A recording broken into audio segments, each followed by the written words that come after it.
मेरा सवाल ये था सर कि जैसे हार्ट तो ब्लड सप्लाई करता है बॉडी में, फिर आर्टरी को ब्लड सप्लाई कौन करता है? आर्टरी को ब्लड सप्लाई कौन करता है? Yes. अच्छा, सवाल अच्छा और बेसिक है। देखो, शरीर एक क्लोज्ड सिस्टम है, क्लोज्ड सिस्टम। जैसे घर में प्लम्बिंग लाइन लगती है, Yes, sir. क्या लगती है? प्लम्बिंग लाइन कि छत पे टंकी बना दी, यस टंकी से एक पाइप निकला, Yes, sir. वो पाइप हर फ्लोर पे गया, Yes, फिर sir. हर फ्लोर के किचन से, टॉयलेट से, वॉशरूम से कनेक्ट हुआ, यस सर। और कनेक्ट हो करके फिर फाइनली वो ड्रेन आउट हो जाता है, पर सोर्स एक ही है। तो जैसे ही तुम किसी भी नल का पानी खोलोगे तो टंकी का पानी कम होगा। उसी तरीके से हमारे शरीर में सर्कुलेटरी सिस्टम होता है। क्या होता है? Circulatory system. सर्कुलेटरी सिस्टम मतलब हार्ट।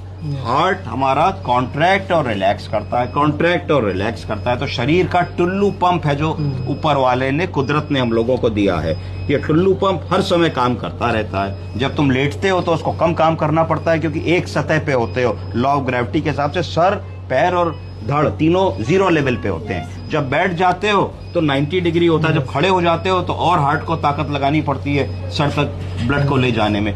तो अब आप समझिए कि जो भी आप रक्त कोशिका देख रहे हैं, चाहे वो आर्टरी है, चाहे वेन है, चाहे कैपिलरी है, ये सारी चीजें क्लोज्ड सिस्टम से जुड़ी हुई हैं। क्या मतलब हुआ इसका? इसका मतलब हो कि हार्ट से मेजर ब्लड वेसल से ब्लड चला, फिर वो फर्दर डिफ्रेंशिएट हुई डिफरेंट आर्टरी से। कहीं पल्मोनरी आर्टरी पे गई, कोई ब्रेन में आर्टरी गई, कोई पैर में आर्टरी गई, कोई फीमोरल आर्टरी गई, कोई कैरोटिड आर्टरी गई, चारों तरफ। पर ये सब आपस में जुड़ी हुई हैं। आर्टरी जब फर्दर बाइफरकेट होती हैं तो छोटी आर्टरीज बन जाती हैं, छोटी आर्टरीज जब फर्दर बाइफरकेट होती हैं तो कैपिलरीज बन जाती हैं। पर कहीं ना कहीं ये सब मदर आर्टरी से जुड़ी होती हैं। अब आप देखिए कि आर्टरी और वेन का नेटवर्क अगर कहीं से इंटरप्ट होता है तो इसका मतलब है कि आपने वीगो डाला तो आपने वेन के नेटवर्क को इंटरप्ट किया। वीगो आप आर्टरी में भी डाल सकते हो, वेन में भी डाल सकते हो, दोनों जगह डाल सकते हो।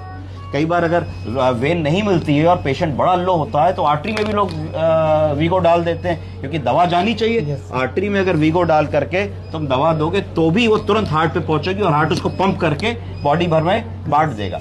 तो तुमने वेन का नेटवर्क पूछा, तो वेन में जब तुमने वीगो लगा के इसमें 2 ग्राम एंटीबायोटिक सिफ्ट्रिएक्सोन लगाया, तो क्यों लगाया? कि इस हाथ को दवा मिले कि पूरे शरीर को मिले? बताओ। तो पूरी बॉडी को कैसे मिलेगी? तभी तो मिलेगी जब ये वेन मेन सर्कुलेशन से जुड़ी होगी। तो जैसे ही तुमने इसमें इंजेक्शन पुश किया, मिनट भर के अंदर वो इंजेक्शन हार्ट तक पहुंचा, और हार्ट ने जैसे ही ब्लड को पंप किया तो वो वेन से ब्लड होता होता पूरे सिस्टम में चला गया और एंड ऑर्गन तक पहुंच गया।